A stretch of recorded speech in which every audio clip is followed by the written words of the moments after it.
weren't happy we were off, but it was situations that compelled us to be off. If we don't have control over our network, we can't give services, because when that happens, it becomes a security risk to my team, to the public, and to property. So the right thing has to be done. But sometimes it is unfortunate the innocent were also involved. We came here to render services, and that is our main purpose here. We don't have any issue. We don't have any issue with chieftaincy politics. We are service providers. We would plead with our brothers and sisters to give us the opportunity to do the work, the reason why we are here. Our installations remain the property of the Electricity Company of Ghana. Per LI 1816 that protects us as a distribution company in Ghana, it is illegal for you to enter our network without authorization. What they did is illegal. If you are arrested, you will be prosecuted. And I can promise you, we will be firm now to make sure we prosecute whoever enters our network illegally, because the innocent has suffered just because of the recklessness of a few. Well, thank you for staying with us on the AM show. Time now for us to get into our big stories, and we're putting them together. It's all about tensions in Lower Manya Krobo municipality, specifically Nuaso, where some residents of that community in the municipality actually were thrashed by the military. The residents allege that the team unleashed attacks and severely subjected some of the residents to beatings, though they did not resist the installation of the meters. So why exactly did it degenerate into this, especially on the back of what we know that has happened? The people engaging in some criminality, yes, but from the other side, I mean, these engagements, will that bring peace? We're also going to be contemplating President Akakpo, who has called on the security agencies to collaborate effectively with the civilian population to safeguard the country's borders. He says his government, on its part, is considering implementing social interventions at the border communities to win the hearts of the people against being susceptible to influence by violent extremists. Joining us for this discussion, we have Mumuni Mukhtar Mumuni, who is Executive Director, West Africa Center for Counter-Extremism. He joins us in the studio, and we'll have other guests also join for a conversation on this all-important matter. It is actually Mukhtar Mumuni Mukhtar, right? Sure. Okay, Mukhtar Mumuni Mukhtar. Thank you so much for making the time to join us this morning. Thank you. Thank you very much. Once again, it's good to see you. It's a pleasure. Yeah. It's been a while. It's been a long while. How have you been? Well, it's been great. It's been exciting and challenging at the same time. This first half of the year up to this point has been very, very challenging for security. Very challenging in the area that we work in. Yeah. Why so? That's why I've been quite away from the studios and from the media in the last few months. Yeah. I see. Of course, we're seeing incidences of security within the region. The region has been plagued with cases of political instability and the threat of violent extremism that is speedily descending towards coastal states from the Sahel, and we're seeing the threats, manifest in more complex and pervasive ways. And our country in particular has been exposed to a kind of threat like never before. Right. And so the dynamics are very different and the stakes are high. And those who work in this area appreciate the reality of the times we're in. And that's why you would hear, even our president commenting on this issue yesterday, you will hear leaders talk about security in this country like never before.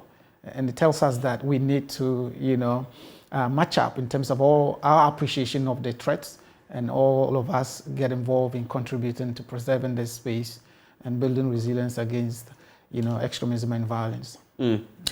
Talking about extremism, violence, people taking the law into their own hands. Let me start off on this note. You've heard about Odike Yes. the flag bearer of the UPP, United Progressive Party, and what happened in Accra, in Kumasi, I should say, yesterday. So he had spoken initially about some chiefs being involved in galamsey, or giving leeway for people to be involved in galamsey, and thereby polluting our waters as a country. Whether or not he used the right tone or language is another aspect of the conversation. But yesterday, some thugs, and that is what they are, stormed his party office, unleashed mayhem, shooting sporadically, injuring a gentleman who was in the party office. Stray bullet. He could have died. Odike himself, he says he heard the boys going around looking for him, screaming for him. Yeah. And eventually, after, wreaking mayhem, they jumped into a ready car and sped off.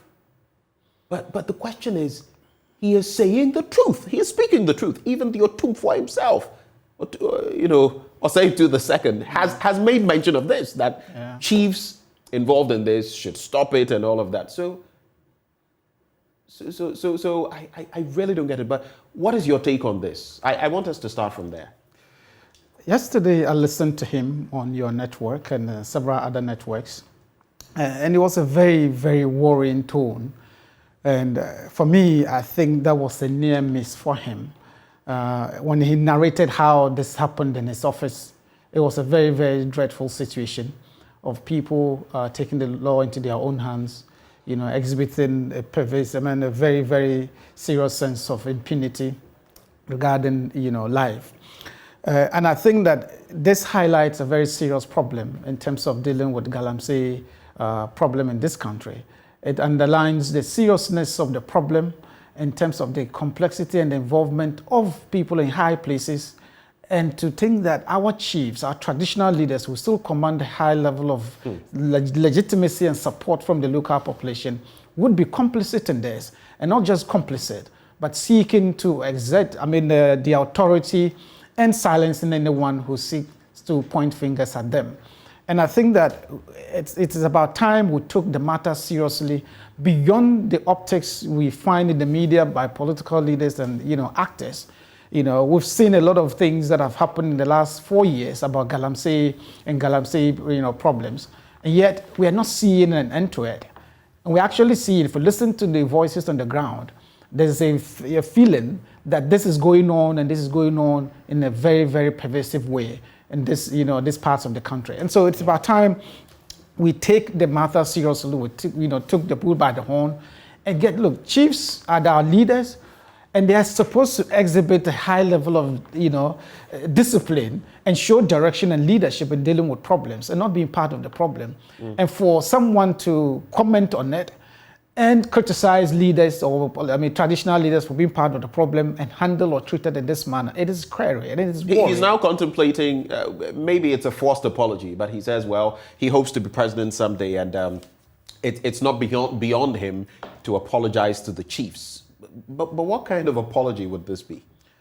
I don't think apologizing to the chiefs is a thing. I think that, first of all, he needs to restate his position on what it is. It is a reality. If you listen and listen carefully, you would hear more regularly the feature of chiefs. They are complicit in this matter, in this problem that we're dealing with. This is about life and death matter. And to the extent that chiefs are involved and no one can speak about it, it puts the life of everyone at risk and the survival of this nation, at risk. And so I don't think that the right thing is to apologize. The right thing is to restate his position on the matter. He's a leader who seeks to lead this nation. He needs to restate what he meant by criticizing the chiefs or chiefs who are involved. If any chief is involved in it, is it a correct thing? Is it a good thing? Is this something you should apologize for saying that some chiefs are involved? I don't think so. He may apologize for hurting people's sensibilities or anything, but the fact that if it is true, of course, I don't have any hardcore evidence, to pin any particular chief to this. But if it is true that chiefs are involved, there's no reason to apologize for making those comments. And I think we need to amplify those comments, and we need to go beyond those comments and fish out whoever is involved in this. Right. So Mukhtar Mumuni Mukhtar saying that Odike should stand by his convictions and actually restate what he said. Let me bring in Professor Vladimir Impidansu, Dean, Ghana Armed Forces Command and Staff College. Prof, a very good morning to you. Thank you for joining the conversation. Very good morning to you and your viewers and listeners. Great. So we are going to delve into the Lower Manya Krobo situation together with what Mr. President has been saying about the security threat. But when it comes to this attack on the flag bearer of the UPP and the gunshots, and basically his life was at risk yesterday. Eyewitnesses have shared gory stories. But what is your reflection on that? Did he speak truth to chieftaincy power? And do you agree with Mukhtar that he should stand by his convictions, stand his ground? Well, the question of discipline and the question of security is something that is worrying Ghana to a large extent, and we're taking it for granted. When we don't allow institutions of state to work according to the remit of the Constitution, we are killing the country. And when we just defy the law, we're also killing the country. When anything untoward happens to the country, you see that indiscipline creeps in and the whole nation is engulfed in instability. That is what I think everybody's worried about. So personally, anytime anybody talks about discipline and the law, I'm for it. It may hurt, but I strongly suspect that we need to be talking about it very seriously. We have not been seeing terrorism at its height in this country. Other than that, you would realize that no amount of indiscipline can help solve any problem. So the Manya Krobo area and whatever has been happening over there is quite unsavory, and we all need to talk against it. People must obey the laws as enshrined in the Constitution and as given to institutions to work. That's my take on it, actually. Okay, so I was making reference to a different issue, but I suppose, I don't know whether you followed the Odike issue right before we get into the Lower Manya Krobo situation. If you didn't, we can just move the conversation forward. I was speaking about the flag bearer of the UPP in the last election who was assaulted for saying that some chiefs are involved in Galamsey, which is leading to the pollution of our water bodies. And okay. Yes. I'm sure you followed. And yesterday, there was an attack on his office, and he nearly got shot himself. Yes. I thought we were talking about a different thing altogether. Basically, when we talk of Galamsey, I always say that these things that we are seeing, the tractors and the excavators and whatnot, no such persons working within those areas could own such things. There are some big fishes behind, and no concessions. In fact, if you took any piece of land anywhere in Ghana, somebody would tell you it belongs to somebody. And basically, chiefs are very much involved in most of these things where land is concerned. So I think he may have said it not in the way people might accept, but that is the truth. The truth is that some big wigs, both within party and within government and maybe even outside government, are all involved in this Galamsey. The chiefs are involved. I am convinced that the chiefs are involved. And not only him has said things like that. My friend Christian has been talking about it very much often all the time, and several other persons have implicated the chiefs. The chiefs are implicated, and I think must have said it in a way that is unsavory. But then, one way or the other, that's the truth. And an attack on him is also not allowed in law. So it's the truth. We need to tackle it from that angle. If any chief is involved, let's name and shame. Nobody should be above the law. They should be prosecuted. And government officials who are also involved. How can confiscated excavators just get missing from government custody? All these things are issues that constitute the truth, and we must tackle it as such. And I don't think that the attack on him was justified in any extenuating circumstance. Let's shift our gaze then to what you started talking about, the situation to do with the Lower Manya Krobo area. For weeks, they were without power. Just to situate the conversation for those who may have missed it, who are watching us. For weeks, they were without power. There was a morgue, that basically had bodies decomposing. Hospitals could not operate. Some were spending up to about 5,000 cedis just to keep their generators on and deliver health services to people. People were without light. Businesses were crumbling. Imagine having a cold store in such an area. So that is the reality, what happened there. But the people there are accused of destroying the property of the ECG. And some of the pictures were in the Daily Graphic from a few days ago. We all saw them. The ECG went with a military task force. And yesterday, we heard that it took a very unsavory twist as the people are alleging they were beaten to a pulp by these military operatives. They are saying that they are not trying to prevent the prepaid meters from being installed. Following, the trajectory of this conversation, Prof, have we done the right things from the end of the people themselves in the community, from the end of the task force, from the end of the ECG? What is your reading of this matter? As I said, indiscipline is part of our making in Ghana, and that is very, very bad, unfortunately. The point is, the electricity corporation is to deliver electricity for domestic and industrial use. Now, if people say we will not pay, how do they run? And again, here, you don't have to even bring in government. Elsewhere, these companies are private and they deliver, and if you don't pay, you don't get it. How do we expect to get a service when we don't pay for the service? It hasn't gone down well. Maybe the blame on government and or the institution involved would be its PR, that is the public relations, of letting people know that you pay and you get your service. So, and this is not the first time. And I don't think leadership in the area has also done well. It's like they believe that they have a right to get their electricity without paying anything. And they have demonstrated ever since that they are like the people of their part. They don't have to pay. And on and on and on, the electricity corporation or the company was fed up. All they had to do is to withdraw their services. When they withdraw, then sanity might prevail. I remember, I passed through the place to my hometown most often. And I remember once upon a time, there was such tension that some of us had to turn back, because the roads were blocked, ECG meters were not being allowed to be fixed, etc., etc.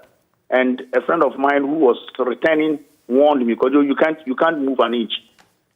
It was through Manya and other places. You can't go. So I had to return.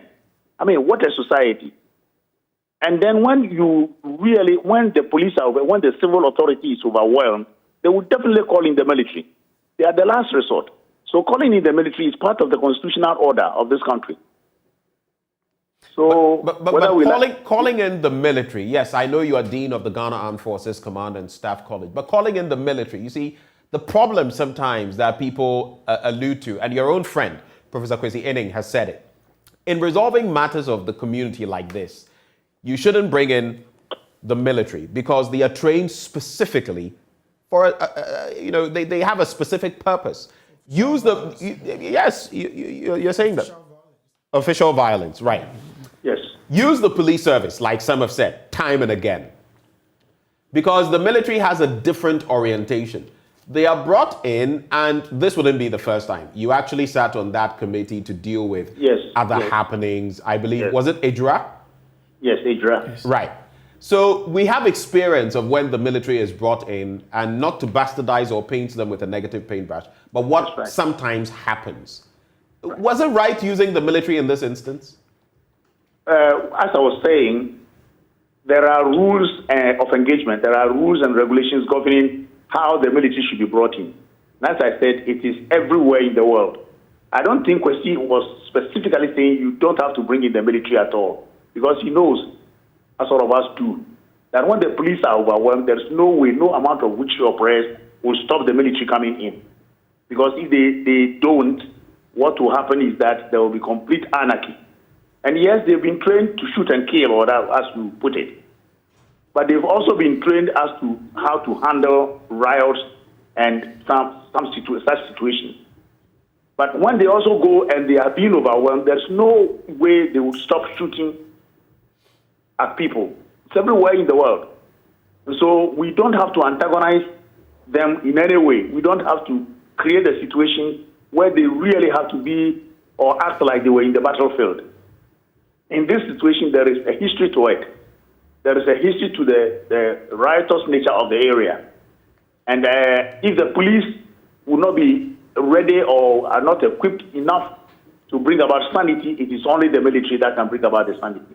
It's unfortunate that at any time the military is brought in our country, there is something untoward. There is something that creates a condition for some casualties, etc., etc. But as I'm saying, this is not the first time. This will not be the last time the military will be brought in, especially when the police are overwhelmed, especially when we are so undisciplined. So we must tackle the thing from both angles, especially our discipline and how the military should also react. But at any point in time, the military will be brought in. That one I can assure you. It's not going to be only this government. It's going to be forever. That at any time the state is put in a situation of a tight corner, the military is the only one to salvage the situation. Hold for me, Prof. Let me bring in James Agalga, Ranking Member, Defense and Interior Committee of Parliament. I've been watching some footage, videos, pictures of people there who were brutalized, blood oozing from their bodies. And it created quite a scene that maybe we wouldn't like to paint. But like Professor Vladimir Inchidanso says, it's not the first time we've involved the military. It won't be the last. What do you make of that development in Nuaso, in the lower Manya Krobo area? Well, to say yes, when the police are overwhelmed, our last resort is to bring in the military. It's a correct statement to make. Right. But the question to ask is whether the problem that erupted at Manya Krobo is one that clearly overwhelmed police, for which reason we needed to bring in the military. The people have been pardon the interjection, have been vandalizing property belonging to the ECG, belonging to the state, so to speak, belonging to all of us, and we've seen pictures of some of those. Would that warrant this action? Vandalism per se is not an issue, or if you like, an act of indiscipline which should necessarily overwhelm our police service. I don't think so. Oftentimes, what we see as an attempt by the state to use the military to intimidate, to harass, to use brute force to contain such situations. I do not think that acts of vandalism should overwhelm our police service. I don't think so. By their training, I think our police are able to contain some of those riotous behavior by people, or if you like, citizens of our country. We are too quick to deploy the military, and I must confess that the military itself is not happy with that development. At the least provocation, we are quick to call in the military. Even when the police themselves are able to deal with the situation, we bypass the police and bring in the military.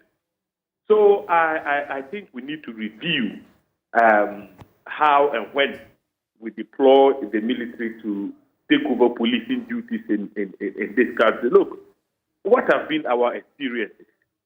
Whenever the military have been brought in or co-opted to partake in policing duties, the results have, in most cases, not been palatable.